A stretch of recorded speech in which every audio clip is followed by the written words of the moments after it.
Assalamualaikum warahmatullahi wabarakatuh. Waalaikumsalam warahmatullahi wabarakatuh. Bagaimana keadaannya hari ini anak-anak? Baik, Baik. Pak. Baik, ketua kelas pimpin doa. Doa mulai. Doa selesai. Baik, sebelum mulai pelajaran Bapak absen terlebih dahulu. Muhammad Farhan Fadila. Hadir Pak. Ludia Al-Insyirah. Hadir, Pak. Nabila Almi. Hadir. Baik, sebelum memulai pembelajaran Bapak ingatkan terlebih dahulu, di zaman COVID seperti ini kita harus menerapkan 3M, yaitu memakai masker, mencuci tangan sebelum memasuki ruangan, dan menjaga jarak.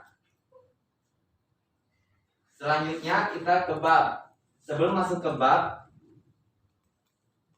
marilah kita buka pembelajaran ini dengan melafazkan basmalah. Bismillahirrahmanirrahim. Selanjutnya kita ke materi pembelajaran, yaitu pernikahan dalam Islam.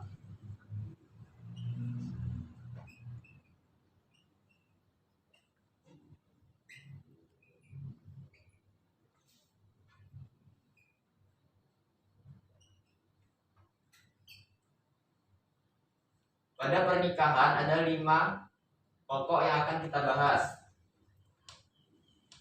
Yang pertama yaitu tentang pernikahan.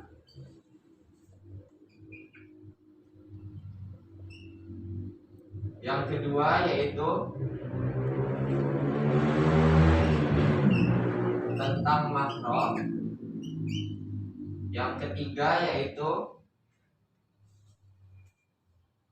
tentang talak. Yang keempat tentang iddah. Dan yang terakhir tentang rujuk.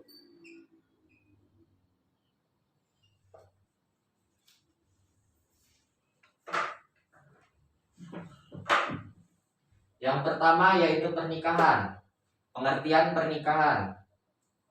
Pernikahan menurut bahasa yaitu berasal dari bahasa Arab yaitu al-jam'u yang berarti bertemu atau berkumpul.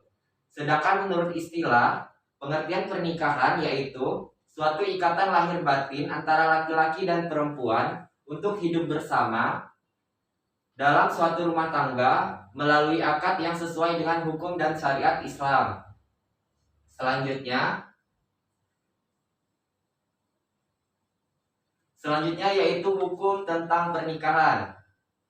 Para ulama sepakat bahwa hukum pernikahan yaitu mubah, boleh dikerjakan dan boleh ditinggalkan. Namun dilihat dari segi kondisi, hukum pernikahan dibagi menjadi 5. Yang pertama yaitu mubah itu sendiri, seperti yang saya sudah jelaskan, yaitu boleh dikerjakan dan boleh ditinggalkan. Dan inilah yang menjadi dasar hukum pernikahan. Yang kedua yaitu wajib. Hukum wajib yaitu bagi orang-orang yang sudah mampu melaksanakan pernikahan dan mampu membimbing istrinya.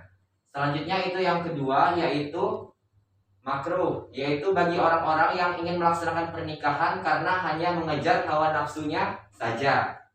Selanjutnya yang ketiga yaitu haram, yaitu bagi orang-orang yang ingin melaksanakan pernikahan dengan tujuan tertentu yang sangat jahat, yaitu berupa ingin menyakiti istrinya ataupun balas dendam. Selanjutnya yang keempat yaitu sunnah. Sunnah yaitu bagi orang-orang yang sudah mampu melaksanakan pernikahan namun ia masih bisa mengontrol hawa nafsunya. Selanjutnya yaitu hadis mengenai pernikahan. Nah, Bapak telah menampilkan hadis tentang pernikahan. Ada yang mampu untuk membacanya? Saya, Pak. Ya, kepada Ludia dipersilahkan. Hadis anjuran menikah. Rasulullah Shallallahu Alaihi Wasallam bersabda, An Abdillah bin Mas'udin radhiyallahu anhu qala lana Rasulullah sallallahu alaihi wasallam Ya ma'syara syababi man istata'a minkumul ba'ata falyatazawwaj fa innahu aghaddu lil basari wa ahsanu lil farji wa man lam yastati' fa alaihi bisawmi fa innahu lahu wija. Ya, selanjutnya ada yang bisa membacakan artinya? Saya Pak. Ya, kepada Nabila dipersilahkan. Artinya, dari Abdullah bin Mas'ud radhiyallahu anhum, Rasulullah shallallahu alaihi wasallam berkata kepada kami, "Hai para pemuda, barang siapa di antara kamu telah sanggup menikah, maka nikahlah. Karena nikah itu dapat menundukkan mata dan memelihara faraj atau kelamin. Dan barang siapa tidak sanggup, maka hendaklah berpuasa, karena puasa itu menjadi perisai, dapat melemahkan syahwat." Hadis riwayat Bukhari Muslim. Ya, dari hadis tersebut dapat kita ambil pembelajaran, yaitu bahwa Rasulullah SAW telah menganjurkan kita untuk menikah. Karena dengan menikah kita akan menghindari dari perbuatan yang tidak baik, seperti zina dan lain sebagainya. Nah, selanjutnya yaitu ada tujuan pernikahan. Tujuan pernikahan menurut Islam yaitu untuk memenuhi hajat antara laki-laki dan perempuan maupun sebaliknya, untuk mencapai kebahagiaan yang hakiki. Nah, dalam mencapai tujuan pernikahan ada beberapa syariat dalam Islam, yaitu yang pertama, tujuan pernikahan yaitu untuk memperoleh kebahagiaan di dunia. Yang kedua, untuk memperoleh keturunan yang sah yang diridhai oleh Allah Subhanahu wa taala. Yang ketiga, yaitu untuk memenuhi perintah Allah Subhanahu wa taala. Yang keempat, untuk memenuhi sunnah Rasul. Dan yang kelima, yaitu untuk memenuhi kebutuhan seksual yang diridhai oleh Allah. Nah, selanjutnya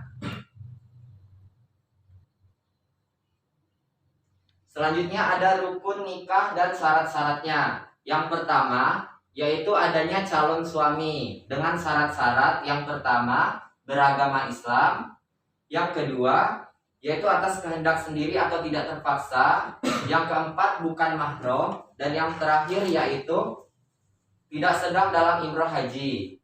Nah, selanjutnya rukun yang kedua yaitu adanya calon istri dengan syarat-syarat. Yang pertama yaitu beragama Islam, yang kedua tidak terpaksa, dan yang ketiga tidak sedang dalam masa iddah, yang keempat bukan muhrim, dan yang kelima tidak sedang dalam ihram haji. Nah, selanjutnya rukun yang ketiga yaitu adanya wali dengan syarat-syarat. Yang pertama beragama Islam, yang kedua yaitu berakal sehat, yang ketiga telah dewasa, yang keempat adil, dan yang terakhir yaitu laki-laki merdeka. Selanjutnya rukun yang keempat yaitu adanya dua orang saksi dengan syarat-syarat. Yang pertama yaitu beragama Islam, yang kedua berakal sehat, yang ketiga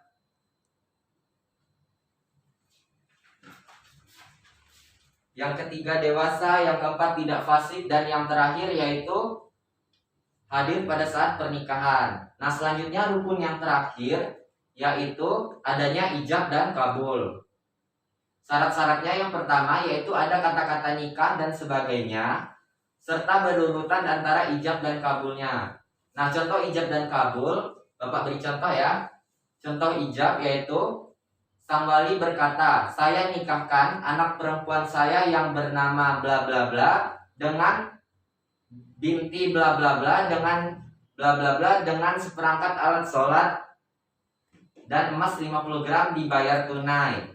Nah, contoh berikutnya itu contoh kabul. Lalu sang calon suami menjawab, "Saya terima nikah dan perjodohannya dengan diri saya dengan mas kawin tersebut dibayar tunai." Nah, selanjutnya yaitu mahram. Masuk ke bab yang kedua yaitu mahram. Pengertian mahram yaitu menurut bahasa mahram berarti yang diharamkan, sedangkan menurut istilah mahram berarti wanita-wanita yang diharamkan untuk dinikahi. Nah, dari mahram ini ada 3 kategori. Yang pertama sebab keturunan. Contohnya wanita yang harus dinikahi karena keturunan yaitu ibu, nenek, anak, dan seterusnya seperti cucu. Selanjutnya saudara perempuan dari bapak dan ibu, selanjutnya saudara sekandung, dan lain sebagainya. Selanjutnya kategori yang kedua yaitu karena sepersusuan. Contohnya ibu yang menyusui dan saudara perempuan sepersusuan. Selanjutnya kategori yang ketiga yaitu karena sebab hubungan pernikahan. Contohnya seperti mertua, anak tiri, ibu tiri, dan lain sebagainya.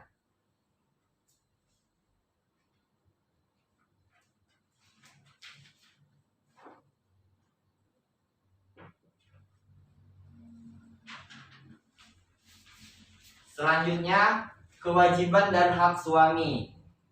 Kewajiban yang pertama, kewajiban suami. Kewajiban suami antara lain yang pertama yaitu memberi nafkah kepada istri, yaitu berupa sandang, pangan, dan papan. Selanjutnya yang kedua yaitu memelihara dan menjaga keluarganya, baik itu dalam segala hal. Yang ketiga yaitu mengatur dan memimpin keluarga dengan cara membimbing dan memelihara semua anggota keluarganya. Yang terakhir yaitu menggauli istri secara baik dan benar sesuai dengan hukum syariat Islam.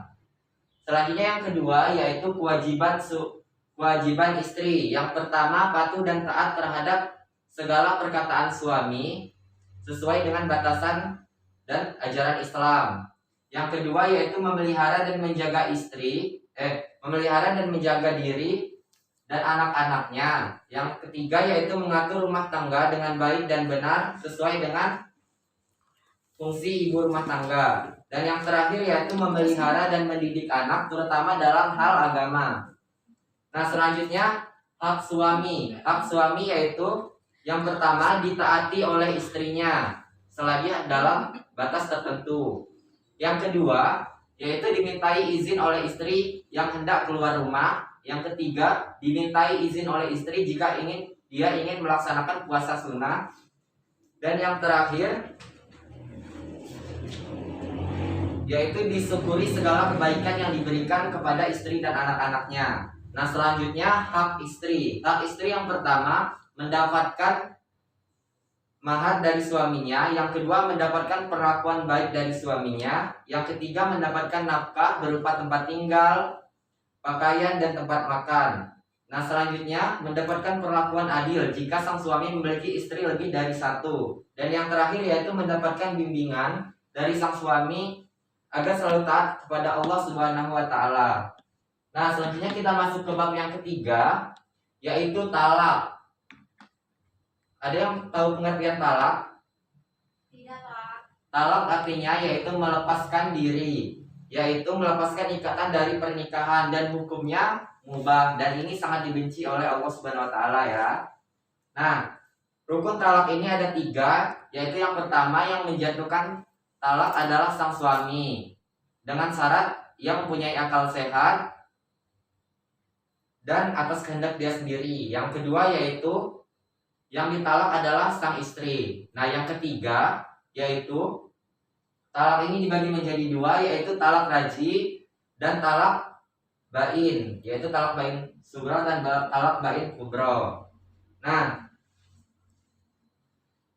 yang pertama yaitu talak raj'i, yaitu talak yang dikeluarkan pertama kali oleh sang suami atau kedua kalinya. Nah, talak ini masih bisa jika sang suami ingin melakukan rujuk, ini masih bisa dilakukan kecuali masih dalam masa iddah dan ini tidak perlu dilakukan akad ulang. Nah, selanjutnya yaitu talak bain sughra dan talak bain kubra. Yang pertama talak bain sugro, yaitu talak bain yang diminta oleh sang istri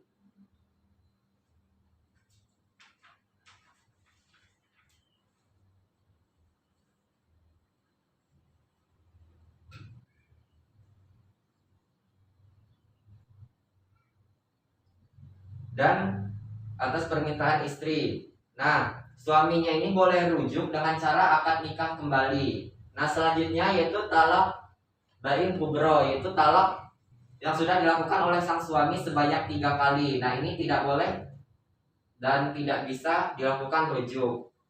Nah, selanjutnya ada sebab-sebab jatuhnya talak. Yang pertama ilah, yaitu sumpah suami untuk tidak menggauli istrinya lagi. Yang kedua yaitu li'an, sumpah sang suami bahwa menuduh istrinya berzina. Nah, yang ketiga yaitu talak zihar, yaitu perkataan suami yang menyamakan istrinya dengan ibunya. Nah, yang keempat yaitu talak hulu, yaitu talak yang diucapkan oleh sang suami kepada istrinya dengan cara sang istri membayar sang suaminya. Nah, yang terakhir yaitu fasad, yaitu hancurnya suatu ikatan perkawinan karena suatu hal tertentu. Nah, selanjutnya itu kita memasuki yang terakhir, yang keempat, yaitu idah. Nah, idah ini yaitu masa menunggu bagi seorang perempuan yang telah diceraikan oleh sang suaminya. Nah, tujuan dari idah ini dengan maksud jika sang suami ingin melaksanakan rujuk, nah ini masih bisa kecuali masih dalam masa idah. Nah, selanjutnya lamanya masa idah ini dikategorikan menjadi 5. Yang pertama yaitu masa idah bagi wanita yang sedang hamil. Nah, masa idahnya yaitu setelah ia melahirkan. Nah, selanjutnya itu wanita yang tidak hamil namun ia ditinggalkan mati oleh sang suami. Nah, masa idahnya ini yaitu 4 bulan 10 hari. Nah, yang ketiga yaitu wanita yang dicerai oleh sang suami dan ia masih dalam masa haid. Nah, masa idahnya yaitu selama 3 kali suci. Nah, yang keempat yaitu wanita yang dicerai dan tidak haid. Nah, masa idahnya yaitu 3 bulan. Nah, dan yang terakhir yaitu masa idah bagi perempuan yang belum pernah digauli sang suami, dan ini khususnya ini tidak ada masa idahnya. Nah, selanjutnya yang terakhir yaitu rujuk. Rujuk yaitu kembali. Yang dimaksud dengan rujuk kembali yaitu suami istri pada ikatan perkawinan setelah terjadinya talak raj'i dan masih dalam masa idah. Nah, rukun dari talak raj'i ini yaitu yang pertama istri dengan syarat pernah digauli, talaknya merupakan talak raj'i dan masih dalam masa idah. Nah, yang kedua yaitu suami dengan syarat Islam dan berakal. Yang ketiga yaitu ada kata-kata lafaz rujuk, dan yang keempat yaitu saksi, yaitu ada 2 orang laki-laki yang adil. Nah, itu saja materi yang Bapak dapat sampaikan. Selanjutnya Bapak membuka sesi pertanyaan. Kepada yang ingin bertanya dipersilakan. Ya, kepada Farhan. Ya, saya ingin bertanya Pak, apa yang dimaksud dengan talak kinayah? Talak kinayah ya. Nah,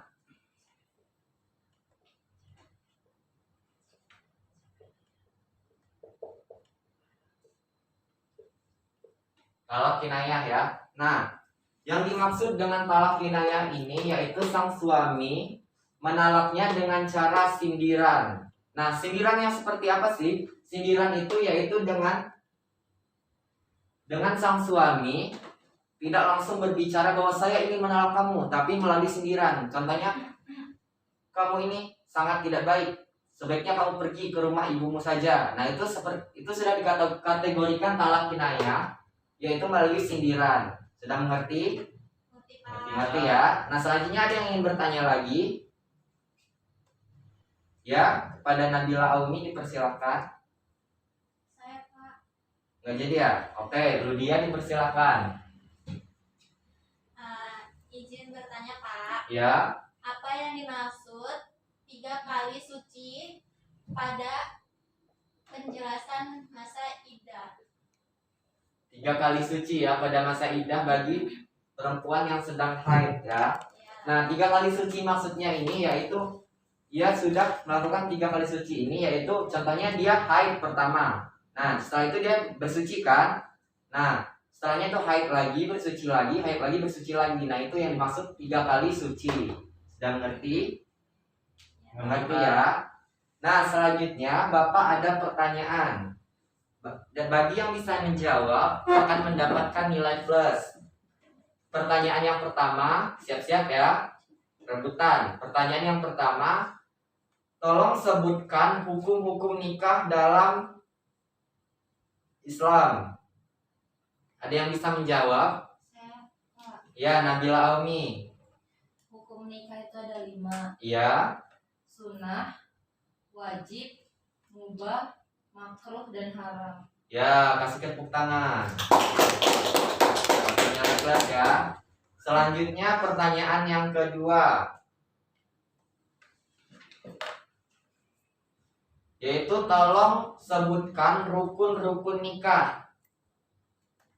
Saya Pak, Ya, kepada Farhan dipersilakan. yang pertama itu adanya calon suami, Ya, kedua calon istri, selanjutnya itu adanya wali, selanjutnya ada 2 orang saksi, dan yang terakhir adanya ijab dan kabul Pak. ya.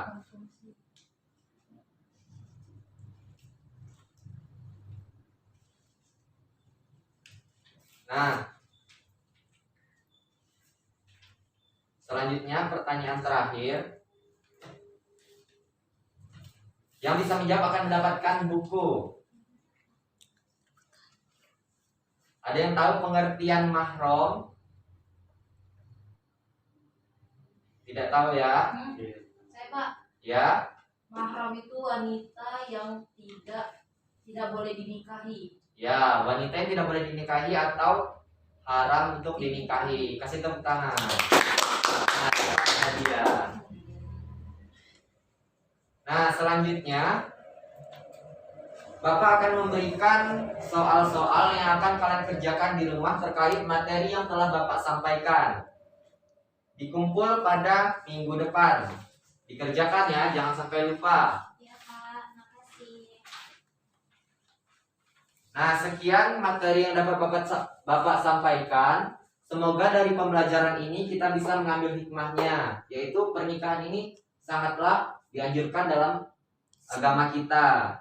Karena dengan menikah kita bisa menghindari perbuatan-perbuatan yang tidak baik. Nah, di sini juga kan sudah Bapak jelaskan tata cara nikah, rukunnya, dan lain sebagainya. Nah, semoga kita bisa menerapkannya di kehidupan sehari-hari jika kelak kita menikah nanti. Jadi agar tidak salah ya, tidak salah mengambil langkah. Nah, itu saja yang dapat Bapak sampaikan. Untuk menutup pembelajaran kita pada pagi hari ini, alangkah baiknya kita melafazkan hamdalah, alhamdulillahirabbil alamin, dan berdoa kifaratul majelis. Subhanakallahumma wa bihamdika asyhadu an la ilaha illa anta astaghfiruka wa atubu ilaik. Sekian dari Bapak akhiri. Wassalamualaikum warahmatullahi wabarakatuh. Waalaikumsalam warahmatullahi